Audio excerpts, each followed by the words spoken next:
Assalamu alaikum à toutes et à tous. C'est un vrai bonheur, une vraie grâce de se retrouver ici, tous ensemble, dans cette atmosphère incroyable du Grand Gamoud Pout. On sent vraiment la ferveur, on sent l'héritage de Tafsir Ibrahimanian qui nous unit. Et quand je nous regarde, comme ça, je vois une génération qui vit avec un pied dans deux mondes, celui de notre foi, profonde et ancrée, et un autre monde, qui tient juste là, dans notre poche. Alors voilà la question qu'on va se poser ensemble. Ce petit objet qu'on a tout le temps dans les mains, notre smartphone, au fond, est-ce que c'est une bénédiction, un outil qui nous élève, ou est-ce que c'est devenu une épreuve pour notre foi? Allez, on va creuser ça ensemble pour y voir un peu plus clair. Pour commencer, il faut juste regarder les choses en face, sans se voiler la face.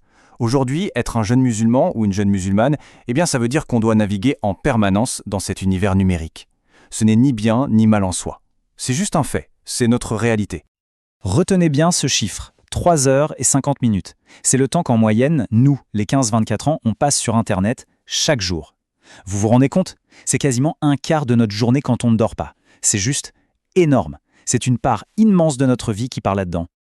Et alors, où est-ce que tout ce temps s'envole? La réponse, elle est assez claire. Presque 60%, plus de la moitié de ces heures partent directement dans les réseaux sociaux. C'est vraiment le cœur du réacteur de notre vie en ligne, et c'est aussi là que se cachent les plus grands défis. Bon, maintenant parlons de ces défis, de ces épreuves. Et attention, le but ici, c'est zéro jugement. L'idée, c'est juste de comprendre ensemble les mécanismes souvent invisibles qui sont en jeu. Ce ne sont pas des faiblesses personnelles, mais de vrais tests pour notre spiritualité. Le premier concept essentiel à comprendre, c'est celui de l'amana. Notre temps, en fait, ne nous appartient pas vraiment. C'est un dépôt sacré, une confiance qu'Allah nous a faite. Et donc, chaque minute qu'on passe à scroller dans le vide, sans but précis, eh bien, c'est un peu de ce trésor qu'on laisse filer. Et Allah nous le rappelle dans le Coran, dans cette sourate, Al-Asr. Elle est toute petite, mais waouh, quelle puissance! Le temps passe et l'humanité court à sa perte. Sauf une catégorie de personnes. La vraie question à se poser, c'est est-ce que mes heures passées en ligne me font faire partie de ceux qui sont sauvés? Et si c'est si difficile de décrocher, ce n'est pas qu'une question de volonté. Non. Il y a une raison scientifique. Ces applications, elles sont conçues par des armées d'ingénieurs pour nous rendre accros. Chaque petit like, chaque notification, ça envoie une petite décharge de plaisir dans notre cerveau, la fameuse dopamine. Alors on publie, on a une notif, on se sent bien, et notre cerveau en veut encore plus. C'est une boucle, un véritable piège qui pirate notre attention. Ce tableau, il résume parfaitement le processus. On voit la vie en apparence parfaite des autres et hop, on tombe dans la comparaison.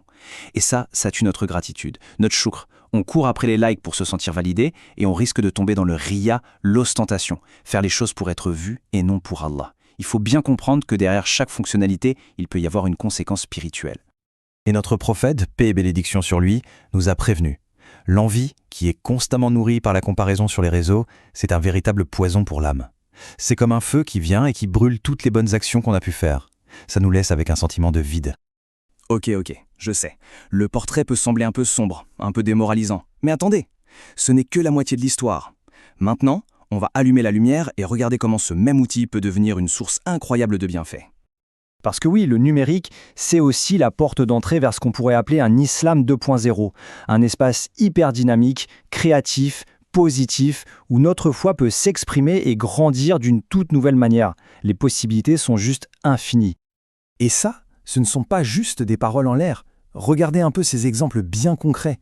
Des plateformes comme Pas à Pas pour l'éducation, des instituts comme Al-Konuz qui rendent la langue du Coran accessible à tous, des organisations comme l'Ogemao qui mobilisent la jeunesse. Tout ça, c'est la technologie au service de notre foi et de notre communauté. Au final, le choix nous revient. Notre téléphone, il peut être soit une télécommande pour consommer passivement ce que le monde nous propose, soit un micro pour y diffuser le bien. Un outil pour perdre son temps ou un outil pour se connecter à notre Ummah. La technologie en elle-même est neutre. C'est notre intention qui fait toute la différence. Bon, c'est bien beau tout ça, mais concrètement on fait comment? Comment on passe de la théorie à la pratique pour devenir le maître de nos outils et arrêter d'en être l'esclave? Voyons quelques pistes très concrètes. Le premier super pouvoir à développer, c'est le tabayyun, la vérification. Avant de cliquer sur partager, juste une petite pause de 3 secondes. On se demande, est-ce que je suis sûr que c'est vrai? Est-ce que c'est utile? Le Coran nous demande de vérifier. C'est notre responsabilité de ne pas propager n'importe quoi. Allez, je vous propose un petit plan d'action, en 4 étapes simples mais vraiment puissantes. Imaginez juste la différence. Commencer sa journée par une invocation au lieu d'une notification.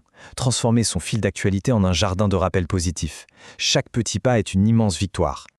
Et pour les plus motivés, pourquoi ne pas tenter un jeûne numérique? S'imposer volontairement des moments sans téléphone, 1 heure par jour ou même une journée entière par semaine. C'est un entraînement de champion pour notre patience, notre sabre, et ça nous rappelle que la vraie paix, elle ne se trouve pas derrière un écran. Voilà, on arrive tout doucement à la fin de notre discussion. C'est le moment de prendre un peu de hauteur et de se souvenir de notre véritable mission sur cette terre. Au bout du compte, tout, absolument tout, revient à un seul mot. Un mot magique en islam. La niya, l'intention. La même action, comme ouvrir Instagram, peut être soit une perte de temps, soit un acte d'adoration. La seule différence, c'est l'intention qu'on met dans notre cœur. Ce hadith, c'est la base de tout. Et ça veut dire une chose incroyable. Le pouvoir est réellement entre nos mains, dans nos cœurs. On peut transformer chaque clic, chaque partage, chaque minute passée en ligne en une action qui pèsera lourd sur notre balance le jour du jugement, si notre intention est pure. Le message final, c'est celui-ci. N'oublions jamais qui nous sommes. Nous sommes des califats, des intendants de Dieu sur terre. Et aujourd'hui, cette terre dont nous sommes responsables, elle est aussi numérique. Alors notre rôle, c'est d'y faire fleurir le bien, la connaissance et la fraternité. Faisons de nos téléphones les outils de cette mission. Et je voudrais finir par une invocation du fond du cœur. Wallah, guide notre jeunesse, protège leur cœur, protège leurs esprits et fais que ces outils technologiques soient pour eux un moyen de se rapprocher de toi et non une source d'égarement. Amen. Merci beaucoup pour votre écoute.